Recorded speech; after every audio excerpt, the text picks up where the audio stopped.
ఇడ్లీల్లో, దోశల్లో మామూలు చట్నీతో పాటు అల్లం చట్నీ కూడా ఉంటే రుచి అదనంగా ఉంటుంది.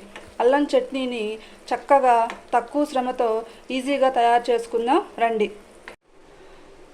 నెల రోజుల పాటు నిల్వ ఉండే అల్లం పచ్చడి తయారు చేసుకోవడానికి కావాల్సిన పదార్థాలు: ముందుగా అల్లాన్ని చెక్కు తీసి శుభ్రంగా కడిగి చిన్న ముక్కలుగా కట్ చేసి పెట్టుకోవాలి. నేను ముందుగానే అల్లాన్ని చెక్కు తీసి పక్కన పెట్టుకున్నాను. మనం ఏ కప్పుతో అయితే అల్లం తీసుకుంటామో అదే కప్పుతో చింతపండు తీసుకోవాలి. అదే కప్పుతో కారం కూడా తీసుకోవాలి.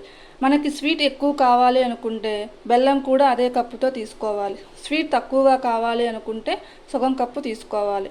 నేను సగం కప్పు బెల్లాన్ని తీసుకుంటున్నాను. తగినంత ఉప్పు తీసుకోవాలి. ఈ ఇంగ్రీడియంట్స్ అనేవి అల్లం పచ్చడి తయారీకి తీసుకోవాలి, ప్రిపేర్ చేసి పెట్టుకోవాలి. ఒక ప్యాన్ తీసుకొని అందులో కొంచెం ఆయిల్ వేసి శుభ్రంగా కడిగిన అల్లం ముక్కలను, తేమ ఉంటుంది కాబట్టి వాటిని దోరగా వేయించుకోవాలి.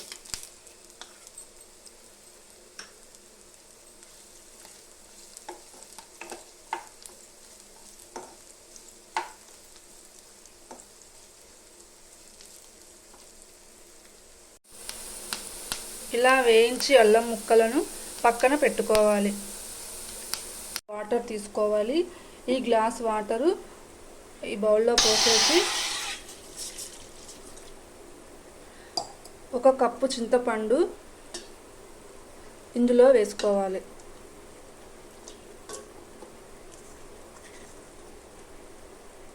వేసి దీన్ని బాగా మరిగించాలి.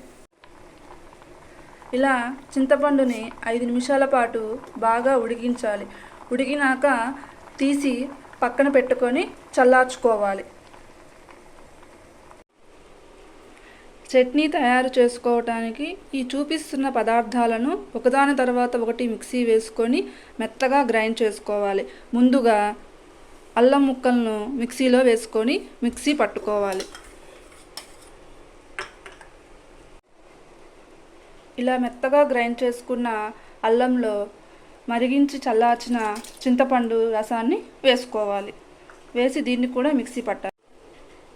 ఇందాక చూపించిన పదార్థాలన్నిటినీ ఇలా మిక్సీలో వేసుకొని మెత్తగా గ్రైండ్ చేసుకోవాలి. కొంచెం గట్టిగా ఉంది అనిపిస్తే చింతపండు వాటర్ని యాడ్ చేసి కొంచెం లూజుగా చట్నీ అనేది తయారు చేసుకోవచ్చు. ఇలా మెత్తగా గ్రైండ్ అయిన అల్లం పచ్చడిని తాలింపు వేసి కొద్దిసేపు ఒక 5 నిమిషాల పాటు మగ్గించాలి. తాలింపు వేయటానికి తగినంత నూనె, 2 అల్లం వెల్లుల్లి గడ్డలు, కొంచెం కరివేపాకు, 2 ఎండుమిర్చి, తాలింపు దినుసులను పక్కన పెట్టుకోవాలి. ఇప్పుడు ఒక ప్యాన్ తీసుకొని అందులో తగినంత నూనె వేసి వేడి చేయాలి.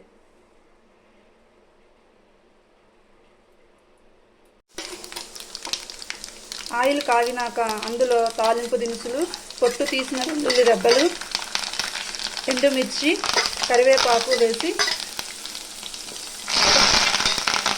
ఫ్రై చేసుకోవాలి.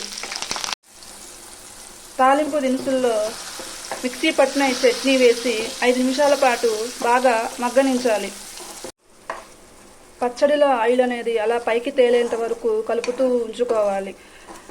ఎంతో రుచికరమైన హోటల్ స్టైల్ అల్లం పచ్చడి మనం ఇంట్లోనే తయారైంది.